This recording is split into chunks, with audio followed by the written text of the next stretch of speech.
So, hello and good afternoon, evening, good morning, everyone.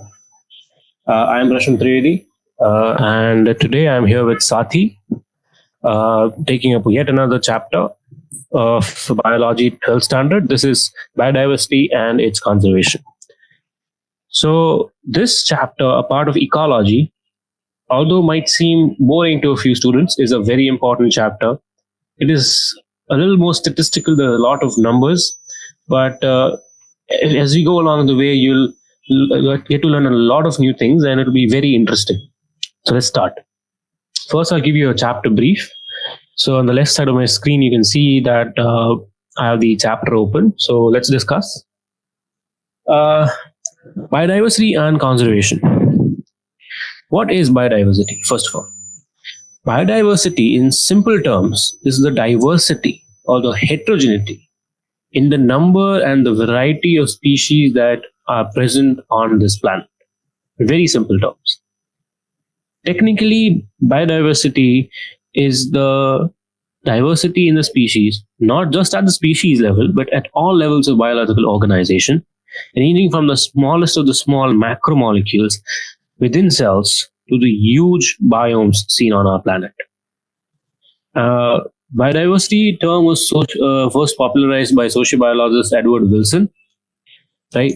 And the first paragraph, they're given us some numbers. These numbers, they're just given us so that we get an idea of how huge the species variety is on our planet. There are 20,000 species of ants, 3 lakh species of beetles, 28,000 species of fishes, and nearly 20,000 species of orchids. These huge numbers of species is just mind-boggling. I mean, ants. We around us just see 2 or 3 varieties of ants, the black, the white, or the red. But there are 20,000 species of ants all over the planet. These numbers show us how diverse the living world is. Moving on, we have divided the biological organization and the diversity at various levels. Right? As we said, biological diversity होती है वो अलग-अलग levels पे होती है, starting from macromolecules all the way to the biomes. तो उसके level के अनुसार हमने उसको डिवाइड किया है, क्लासिफाई किया है. The first one is genetic diversity. एक ही species, single species, but the level of the genes, the genetic material, the DNA. For example, Rauwolfia vomitoria given here. This plant, growing in different regions, has different potency and concentration of the ectochemical reserpine. तो जो ये plant जो chemical बनाता है उसकी जो concentration, जो potency है, उसमें अलग फर्क आता है in the same species but grown in different places. And obviously that shows that both those plants, although belonging to the same species, have some genetic differences, some genetic variation between them, which has led to this diversity. It also seen in rice. There are 50,000 genetic different strains of rice, and also in mango, where we have 1,000 varieties of mango. Next level is the species diversity. Diversity at the level of species. या amphibian species होगी, reptilian species होगी, mammalian species होगी, plant species है of any particular class. तो वो एक ही class में इतनी सारी species आ जाती है, include होती है. That is our species diversity. Next, what we have is an ecological diversity, which means at the level of the biomes, diversity in the sense of the landscape. India में रण भी है, rain forest भी है, mangroves भी है, सुंदरबन भी है, coral reef भी है, वेस्टलैंड भी है, अल्पाइन मीडोज भी है और एस्चुरीज भी है. एंड ये जो अलग अलग प्रकार के इकोसिस्टम, जो बायोम्स है हमारे पास, इस डाइवर्सिटी को बोलते हैं हम इकोलॉजिकल डाइवर्सिटी. एंड अब बात आती है कि why are there so many species on this planet and why do we need to conserve these species? So first of all, let's talk about how many species are there actually. कि हमें ये जो आंकड़ा है, हमें कौन सा आंकड़ा, हमने आज तक कितने जो नंबर स्पीशीज है वो आइडेंटिफाई किए. So अगर according to the IUCN, the International Union for Conservation of Nature and Natural Resources, in 2004, the total number of plant and animal species described so far is slightly more than 1.5 million. But अभी तक सभी species हमें नहीं मिली है, हमने calculate नहीं किया है. एस्टिमेट लगाने पे ऐसा लगता है कि according to a more conservative estimate by Robert May, the global species diversity about 7 million हो सकती है. मतलब 7 million species could be present on this planet. अब आगे बात करते हैं कि ये जो स्पीशीज है इतनी सारी, उनका डिवीजन किस तरीके से हुआ है, अलग अलग क्लासेस किंगडम्स में कितनी स्पीशीज हमें मिलती है. So let's look at that. You can आप पहले ये पाई चार्ट देख सकते हैं, यू नो, कि अलग अलग kingdoms and phylum, and we have they've divided the pie chart on the basis of the number of species that are present. So आप देख सकते हैं कि in plants, the angiosperms and the fungus are the predominant species, followed by the algae, the mosses, the ferns, and the lichens. Here also we have the fish, the birds, the reptiles, although mammals are actually a little more in number than the reptiles, and then finally the amphibians. In the invertebrate group, we have the insects occupy the maximum number, followed by other animal groups together, but otherwise mollusks as individuals and crustaceans are next in line. जो आंकड़े हैं वो इस प्रकार से है कि जो जितनी भी स्पीशीज हमें मिलती है उसमें से 70% से भी ज्यादा स्पीशीज एनिमल्स की है. प्लांट्स केवल 22% है. और अगर हम एनिमल्स की बात करें तो एनिमल्स में भी सबसे 70% of the total animal species insects है. मतलब आप लगभग ऐसे अनुमान कर सकते हो कि लगभग 50% of the entire species on this planet are insects, right? And the numbers are huge. Another small important point is कि प्रोकैरियोट्स के लिए हम ये एस्टिमेट नहीं लगा सकते जिस तरीके से हमने जो यूकैरियोट्स को कैलकुलेट किया है स्पीशीज डाइवर्सिटी को, उसी तरीके से हम प्रोकैरियोट्स को एस्टिमेट नहीं कर सकते क्योंकि उसके कुछ कारण है. मेन प्रॉब्लम इज कि जो हम कन्वेंशनल टैक्सोनॉमिक मेथड्स यूज करते हैं they are not suitable. And काफी ऐसी स्पीशीज है प्रोकैरियोट्स की जिसको हम लैब में कल्चर नहीं कर सकते, और अगर लैब में कल्चर नहीं कर सकते, उसके बारे में स्टडी नहीं कर पाएंगे, तो हम उसको क्लासिफाई नहीं कर सकते, उसको हम उसको समझ नहीं सकते. एंड अगर हम बायोकेमिकल और मॉलिक्यूलर क्राइटेरिया देखें, you know, the structural biochemical and molecular criteria of that particular prokaryote, of any bacteria, virus, whatever, then their diversity alone might run into millions. क्योंकि इतने सारे बैक्टीरिया है और उनके कई सेम जीनस के बैक्टीरिया में केवल छोटे छोटे मॉलिक्यूलर डीएनए और आरएनए लेवल पे इतने छोटे छोटे जो है आप बात कर सकते हैं कि डाइवर्सिफिकेशन म्यूटेशन आ जाते हैं कि अलग प्रकार का वायरस बन जाता है, अलग प्रकार का बैक्टीरिया बन जाता है, उसके सरफेस एंटीजन चेंज हो जाते हैं और उसके कारण एक कंप्लीटली डिफरेंट स्पीशीज बन जाती है ऑफ बैक्टीरिया और वायरस और any other pathogen for that matter. तो उस कारण से अगर हम बायोकेमिकल या मॉलिक्यूलर क्राइटेरिया चूज करेंगे तो वो आंकड़े हमारे लिए बहुत बेहद ही बड़े हो जाएंगे, राइट? नेक्स्ट पॉइंट, अब अगर मैं इंडिया की बात करूं तो India has around 2.4% of the world's land area, लेकिन हमारी species diversity is 8.1%, which makes us one of the 12 mega diversity countries of the world. लगभग 45,000 प्लांट्स और 90,000 एनिमल स्पीशीज हमारे देश में पाई जाती है. और अगर हम जो रॉबर्ट मे का जो एस्टिमेट था 7 मिलियन का, उसको हम मानते हैं तो लगभग 22% of the total species have been recorded so far. मतलब कि अभी भी इंडिया में से 1 लाख प्लांट स्पीशीज और 3 लाख से ज्यादा एनिमल स्पीशीज हमें पाई जा सकती है. अब थोड़ी बात करते हैं टेक्निकल टर्म्स, पैटर्न्स और बायोडाइवर्सिटी. तो there are latitudinal gradients first thing, and then we have a species era relationship. So first let's talk about the latitudinal gradients. Latitudes, I'm sure आपको पता ही होगा Latitudes are those imaginary horizontal lines or circles drawn on a globe uh, parallel to the equator. They divide the Earth or the globe into these different latitudes. अगर मैं बात करूं कि जो equator के नजदीक का जो एरिया है वहां पे there's more sunlight, right? The weather changes are less. Ice age इतनी सीवियर नहीं हुआ करती थी उस एरिया में near the equator, the tropical region. And if you move northward और southward, we go from the tropical to the frigid zones, जहाँ पे बहुत लो टेम्परेचर है, स्नो कैप्ड माउंटेन्स है, आइसबर्ग्स है, जहाँ पे ice age was very severe, very cruel.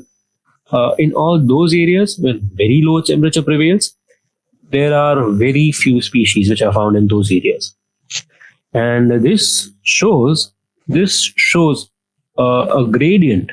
There is a gradual decrease in the number of species as we move away from the tropics towards the poles, and this is called a latitudinal gradient. अगर मैं latitudinal gradient की बात करूं तो हमारे पास जो आंकड़े हैं उसके मुताबिक जो कोलंबिया है, जो इक्वेटर के आसपास है, उसमें 1400 स्पीशीज ऑफ बर्ड्स हमें पाई जाती है. जबकि न्यूयॉर्क जो 41 डिग्री नॉर्थ है, थोड़ा ऊपर है, उससे काफी ऊपर है, ऐसा 105 स्पीशीज. और जो ग्रीनलैंड है जो 71 डिग्री नॉर्थ है, बहुत ही ठंडे प्रदेश में आता है ग्रीनलैंड, वहां पे केवल 56 स्पीशीज ऑफ बर्ड्स पाई जाती है. हमारा देश है वो काइंड ऑफ ट्रॉपिकल एरिया में ज्यादा लाई करता है, इसलिए हमारे पास भी 1200 स्पीशीज ऑफ बर्ड्स हमारे देश में पाई जाती है. अगर मैं जो अमेजोनियन रेन फॉरेस्ट है साउथ अमेरिका में, बहुत ही फेमस, बहुत ही विशाल, और इतनी बायोडाइवर्सिटी आई डोंट थिंक कहीं और पाई जाती है पूरे अर्थ पे. तो अमेजोनियन रेन फॉरेस्ट में 40,000 स्पीशीज ऑफ प्लांट्स है, 3,000 species of fish, 1,300 birds, 427 mammals, 427 amphibian species, 378 reptile species and लगभग 1.25 से भी ज्यादा इनवर्टेब्रेट स्पीशीज पाई जाती है. एंड अभी तो ये अभी सिर्फ हमने जितने ढूंढे हैं इसके आंकड़े हैं, अभी भी कितनी सारी स्पीशीज ऐसी है जिसके बारे में हमें कोई अंदाजा नहीं है. अगर मैं आगे बात करता हूं कि मैंने जैसे बात किया, why do the tropics have so great biodiversity, tropic region में क्यों इतनी ज्यादा बायोडाइवर्सिटी होती है, उसके कुछ कारण यहाँ पे हमें देखने को मिलता है. First thing, number A, speciation is generally a function of time. Unlike temperate regions subjected to frequent glaciations in the past, tropical latitudes have remained relatively undisturbed for millions of years, and thus has long evolutionary time for species diversification. अगर नई species को बढ़ना है तो उसे वक्त चाहिए, क्योंकि mutations will accumulate over generations, variations आएंगे और धीरे धीरे पुरानी स्पीशीज में से नई स्पीशीज बनती है. और इस प्रोसेस में बहुत वक्त लगता है.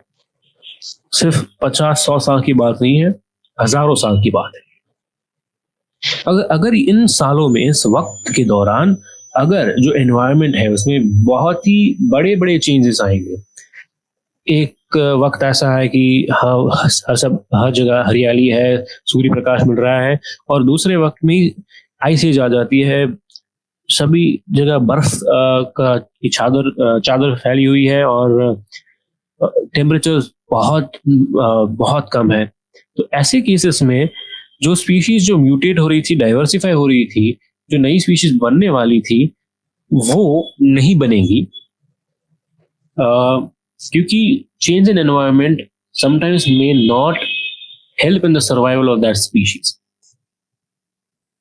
और इसीलिए जो एरिया, जो ट्रॉपिकल रीजन है जहां पे ज्यादा कोई ऐसे एनवायरमेंटल चेंजेस इतने ड्रास्टिक नहीं हुए थे, वहां पे ज्यादा वक्त मिला उन्हें और स्पीशीज डाइवर्सिफाई हो पाई.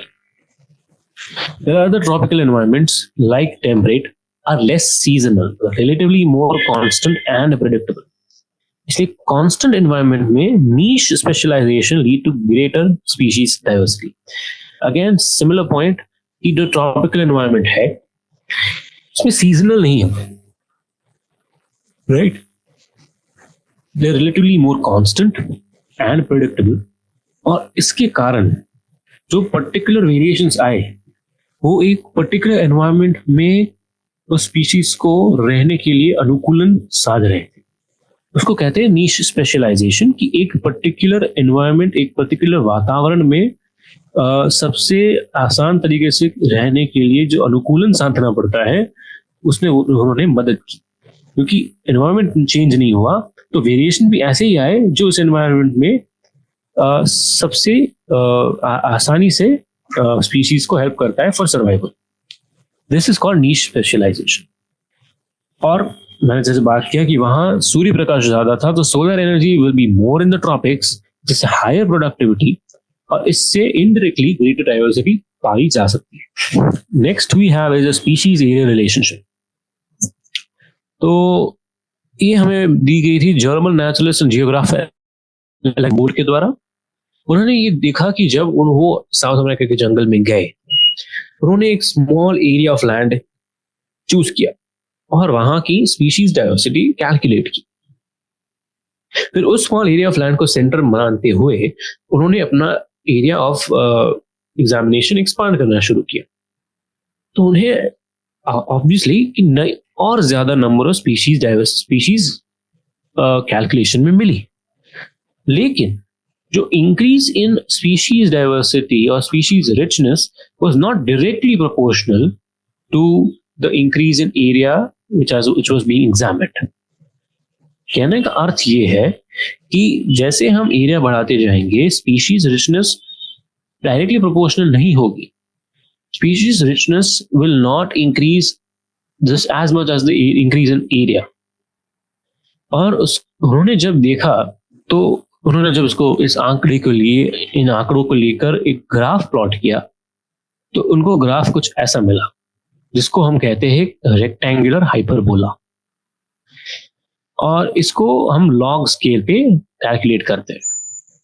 और इसमें जो इक्वेशन मिलता है that is log s is equal to log c plus z log a, जहां पे s is species richness, a is the area, c is the y intercept and z is the slope of the line.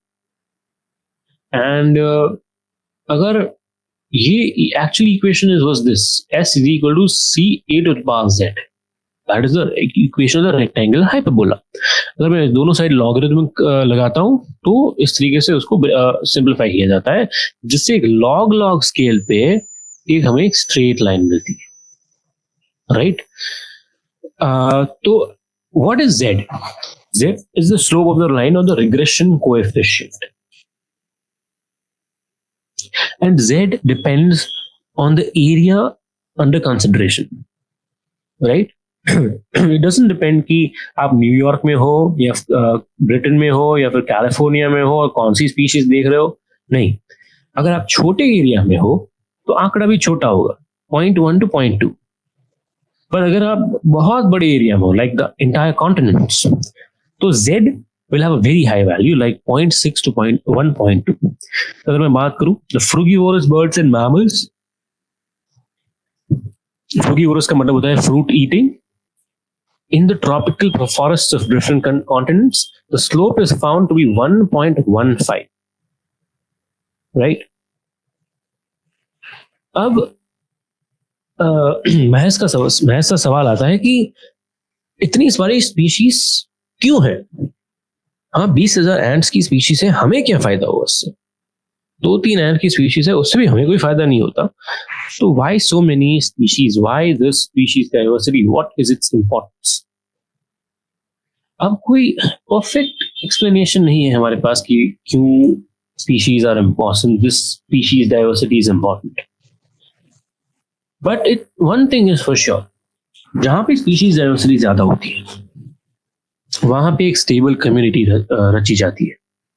और stable community में ज्यादा variation नहीं होता, तो साल प्रति साल प्रोडक्टिविटी में ज्यादा वेरिएशन नहीं होता और ये जो कम्युनिटी है वो ज्यादा रेजिस्टेंट और रेजिलिएंट होती है ओकेजनल डिस्टर्बेंसेस से, and is also resistant to invasions by alien species.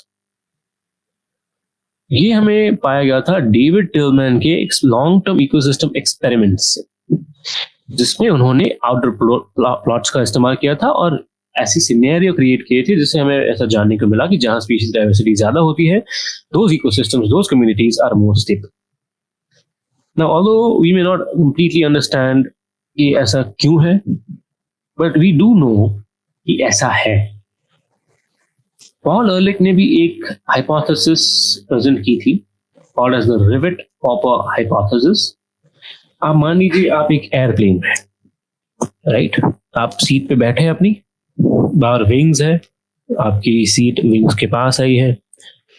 अब जो एयरप्लेन है उसको आप इकोसिस्टम माने, और जो उसमें जो कील ठोकी हुई है पूरे एयरप्लेन में सीट के नीचे विंग्स पे, उसे हम मानते हैं स्पीशीज। और धीरे धीरे जैसे आप स्पीशीज जो कील है उसको निकालने लगते हैं, धीरे धीरे प्लेन की स्ट्रक्चरल इंटीग्रिटी घटने लगती है। पहले कोई ज्यादा फर्क नहीं पड़ता, अगर आप अपनी सीट के कील नीचे की कील निकाल देते हैं तो ज्यादा फर्क नहीं पड़ता, लेकिन अगर आप बाहर विंग्स पर की कोई कील निकाल देते तो उससे ज्यादा नुकसान हो सकता है, प्लेन को, प्लेन क्रैश हो सकता है। और एक बार आपने एक बहुत ही बड़े नंबर में कीलें निकाल दी तो फिर वो अंदर की हो या बाहर की, प्लेन क्रैश होने वाला है। तो ऐसे ही उन्होंने कहा कि species are like those nails, those rivets, और अगर उसको धीरे धीरे हम इकोसिस्टम में से निकाल देंगे तो इकोसिस्टम में crash, it will crash. That is why the species diversity, the number of species is very important. अब आते हैं बात की, अगर कंजर्वेशन की आवश्यकता बनी तो ऑब्वियस सी बात है कि कहीं ना कहीं लॉस ऑफ बायोडाइवर्सिटी था, और उस लॉस के कारण अब हमें कंजर्वेशन करना पड़ रहा है। कुछ आंकड़े की और नजर करते हैं कि जो ट्रॉपिकल पैसिफिक आइलैंड्स था, वहां पे जब से मनुष्यों का वसवाट शुरू हुआ है तब से लेकर आज तक लगभग 2000 से ज्यादा species of native birds extinct हो चुके हैं। IUCN की रेड लिस्ट जो है, जिसमें वो सभी एक्सटिंक्ट स्पीशीज के आंकड़े लगते हैं, उसके अनुसार पिछले 500 साल में 784 स्पीशीज एक्सटिंक्ट हो चुकी है, जिसमें 338 वर्टिब्रेट्स, 359 इनवर्टिब्रेट्स एंड 87 प्लांट्स। कुछ इंपॉर्टेंट फेमस एक्सटिंक्ट एनिमल्स की अगर मैं बात करूं तो they are the dodo from Mauritius, quagga from Africa, thylacine from Australia, Steller sea cow from Russia, and 3 subspecies of the tiger, Bali, Javan and Caspian. और पिछले 20 साल में ही लगभग 27 स्पीशीज का डिसअपीयरेंस हमें मिला है। अब अगर मैं बात करूं कि क्या सभी स्पीशीज एक तरीके से एक्सटिंक्ट हो रही है, या फिर कुछ ऐसी बात है कि कोई स्पीशीज ज्यादा नंबर में एक्सटिंक्ट हो रही है, कोई कम, तो देखते हैं कि लगभग 15,500 स्पीशीज इंडेंजर्ड है, facing the threat of extinction. उसमें सबसे ज्यादा 32% थ्रेट है एम्फीबियल स्पीशीज को, they are the most vulnerable species, followed by gymnosperms that they have a threat of 31%, mammalian species में 23% एंड बर्ड स्पीशीज 12%। अब जो मास एक्सटिंक्शन ऑफ स्पीशीज था हमारे धरती पे, आज से जब तक धरती का जन्म हुआ है तब से लेकर 5 बार मास एक्सटिंक्शन हो चुके हैं, लेकिन फिर भी, और ये जो छठा हाल में हो रहा है, लेकिन ये पिछले 5 से ज्यादा खतरनाक और ज्यादा तेज है। और इसके कारण ऐसा लग रहा है कि अगर ये बायोडाइवर्सिटी लॉस रोका नहीं गया तो उन सारी स्पीशीज के साथ ह्यूमन स्पीशीज भी लुप्त हो जाएगी। इसलिए conservation is very important. Why should we conserve? And what are the causes of biodiversity loss? So, loss can lead to decline in plant production, lead to lower resistance to environmental perturbations, and increased variability in certain ecosystem processes such as plant productivity, water use, and pest and disease cycles. Causes की बात करें तो 4 main causes है जिसको बोला जाता है the evil quadrant. पहला is habitat loss and fragmentation. जंगलों को काटा जा रहा है, उनके नेचुरल होम को हम इंक्रोच कर रहे हैं, फॉरेस्ट एरिया कम हो रहा है. 14% जो रेन फॉरेस्ट थे अब they have been less reduced to 6%. Amazon rain forest को क्लियर किया जाता है for cultivating soya beans, for agriculture. इसके साथ साथ जब हम फॉरेस्ट में से रोड्स एंड अदर स्टफ, हम फॉरेस्ट को एक पाथ क्लियर करते हैं फॉर रोड्स, फॉर इंफ्रास्ट्रक्चर. इसके कारण फ्रैगमेंटेशन होता है जिससे स्पीशीज माइग्रेशन में दिक्कत आती है. इन सभी कारणों के इन सभी रीजंस के कारण बायोडाइवर्सिटी लॉस होता है. Another thing is over exploitation. हमारी लालच के कारण काफी सारी स्पीशीज एक्सटेंड हुए हैं in the last 500 years. It could be the Steller sea cow or the passenger pigeon, just because of overexploitation by humans. And अभी हाल के वक्त में बात करूं तो marine fish populations are over harvested all over the world, and that is a new threat. Another point is alien species invasions. When alien species are introduced unintentionally or deliberately, तो जो local species है, indigenous species है, उनके लिए एक दिक्कत हो जाती है क्योंकि उस एलियन स्पीशीज का कोई नेचुरल प्रेडेटर प्रेजेंट नहीं होता और उसके कारण वो अनकंट्रोल ग्रोथ करती है और जो इंडिजिनस स्पीशीज है उसके साथ कंपटीशन बढ़ जाती है और धीरे धीरे इंडिजिनस स्पीशीज लुप्त हो जाती है. एग्जाम्पल के लिए नाइल पर्च जो लेक विक्टोरिया में इंट्रोड्यूस किया गया था ईस्ट अफ्रीका में, that led to the extinction of more than 200 species of cichlid fishes in the lake. Carrot grass, lantana, water hyacinth, ये सारे इन्वेसिव वी स्पीशीज है जो हमारे देश में आ गए हैं. अफ्रीकन कैटफिश क्लैरियस गैरीपाइनस का जो इलीगल इंट्रोडक्शन हुआ है for aquaculture purposes is also a threat to indigenous catfishes in our river. और आखिरी पॉइंट है को एक्सटिंक्शन. कई बार दो स्पीशीज के बीच में ऐसा मेल होता है कि एक स्पीशीज दूसरे पे निर्भर होती है और अगर वो दूसरी स्पीशीज उससे ना मिले, उसका सहारा ना मिले, तो वो दूसरी स्पीशीज भी लुप्त हो सकती है. इसका एग्जाम्पल है कि जब एक होस्ट फिश एक्सटेंड हो जाता है तो उसके अंदर के जो असेंबल्ड पैरासाइट्स है वो भी उसके साथ लुप्त हो जाते हैं क्योंकि वो पैरासाइट किसी और फिश के या फिर किसी और स्पीशीज के साथ उस पर निर्भर नहीं कर सकते. वो इतने डिपेंडेंट हो जाते हैं एक स्पीशीज के ऊपर कि अगर वो स्पीशीज लुप्त हो जाती है तो साथ ही साथ वो भी लुप्त हो जाएंगे. तो बात हो गई कि कंजर्व डाइवर्सिटी कितनी है, कंजर्व क्यों करना है. अब कंजर्व पहले हम बात करेंगे क्यों कंजर्वेशन इंपॉर्टेंट है, उसके बाद हम बात करेंगे कि कंजर्व कैसे किया जा सकता है. तो कंजर्व क्यों करना चाहिए, इस प्रश्न के हम 3 उत्तर दे सकते हैं depending on our view point.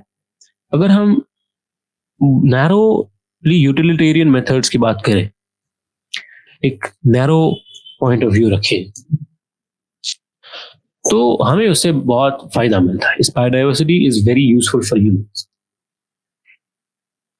We directly get many direct economic benefits, natural food, firewood, fiber, construction material, industrial products. More than 25% of the drugs currently sold in the market are derived from plants, and 25,000 species of plants contribute to the traditional medicines used by native people. और काफी सारे medicinally useful plants भी है जो tropical rain forest से मिलते हैं. इसमें एक टर्म आती है बायोप्रोस्पेक्टिव, which is exploring molecular, genetic and species level diversity for the products of economic importance. हम डाइवर्सिटी का यूज करते हुए उसको यूज करेंगे for our economic benefit, right? ये होगी नैरोली यूटिलिटेरियन, हमारा फायदा हो रहा है। लेकिन हर बार सिर्फ हमारे फायदे की अगर हम बात करेंगे तो कभी हम सच में इसको कंजर्व नहीं कर पाएंगे। So next point is broadly utilitarian. ये सिर्फ हमारे लिए नहीं, इकोसिस्टम में, एज इन जनरल इकोसिस्टम में ये फायदा कारक है। कैसे? This biodiversity leads to the plants in the rainforest, the Amazon, they contribute to 20% Recording in progress. and from this earth. And so yes, in cases of certain pathogens, some certain harmful organisms, we would want to deliberately make them extinct. So I guess with this we come to the end of our question answer session and we end this chapter here. Thank you very much.